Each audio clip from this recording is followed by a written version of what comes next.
அதிர்வு, அது ஃப்ரீக்வன்சி, அது இதெல்லாம் படிச்சிருப்பீங்கல்ல.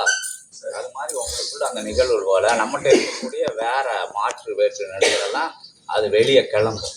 அது பிரபஞ்சத்தில் புகையாக போயிடும். இப்போ நல்ல விஷயம் நம்மகிட்ட பார்க்கறதா புரியல உங்களுக்கு. அதனால் யார் சொன்னாலும் நம்பாதீங்க. விஷயத்தில் என்ன வந்து கல்லில் ஊற்றுதான், அதில் ஊற்றான், இதில் ஊற்றான்லாம் நம்பக்கூடாது. நமக்கு முன்னோர்கள் மூத்தோர்கள் வந்து சில விஷயங்கள் வகுத்து வச்சுருக்காங்க. அப்போ நம்ம வீட்டில் போட்டா கும்பிடுறோம், முன்னோர்கள் நம்ம தாத்தா பாட்டியெல்லாம் கும்பிடுறோம். அப்போ அதுக்கு வந்து நெய்வேத்தியங்கள்லாம் வைக்கும். அவங்க பிரியப்பட்டதெல்லாம் சாப்பிடுவாங்கன்னு சொல்லித்தானே படையல் வைக்கணுமோ, அதை சாப்பிடுவார். வேறு என்ன ரொம்ப போனால் நம்ம ரொம்ப வேண்டியதவங்க இதாகிட்டாங்கன்னா காணாமல் போயிட்டாங்கன்னா கண்டதான் நமக்கு படைக்கிறது, அவங்க சாப்பிடுறாங்க, கனவுல வராங்க, எல்லாம் பார்க்கவே இல்லை. அப்போ வந்து இறைவன் எல்லாம் சாப்பிடுவார், எல்லாத்தையும் ஏற்றுக்கிறாரு.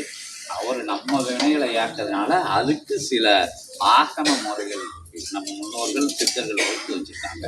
அந்த சந்தனத்தை போடையில் உண்மையிலே அதோட குளிர்ச்சி அதை எடுத்துக்கிறோம்.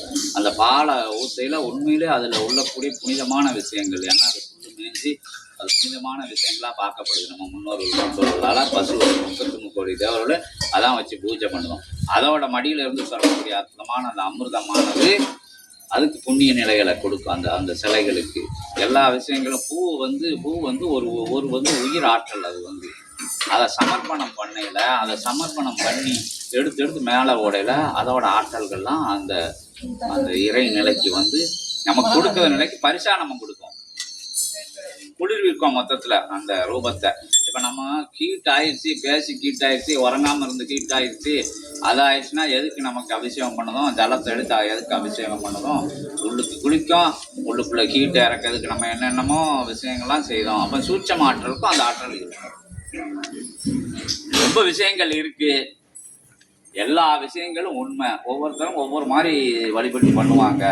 ஏன்னா எல்லாம் முன்னோர்கள் மூத்தோர்கள் வகுத்து வச்ச நிலைகள் இல்லை. ஆனால் ஆகமங்கிற பேரில் முட்டாள்தனம் மட்டும் செய்யக்கூடாது. ஒரு உயிரை தொல்லை பண்ணது, ஒரு விஷயங்களை பலியிடுதல், அந்த விஷயத்துக்குள்ளே போய் தேவையில்லாமல் நரபலி இதுக்குள்ளெல்லாம் முட்டாள்தனமாக செய்கிறாங்கல்ல, அந்த விஷயங்கள் போய் அந்த விஷயங்களை வந்து ஏற்றுக்கிட முடியாது. அது துர்தெய்வங்கள் வந்து எதையாச்சும் கேட்கும். துர்தெய்வங்கள் கேட்கறதுக்கு எதையாச்சும் எவனாச்சும் செஞ்சான்னா அதை வச்சுட்டு மொத்த கூட்டத்தை யாரும் சந்தேகப்படக்கூடாது. நாங்கள் வந்து ரொம்ப ஃபாஸ்ட் மூவிங்கி, நாங்கள்லாம் வந்து நிகழ்காலத்தில் இருக்கோன்னு ஒரு கூட்டம் அலையுது.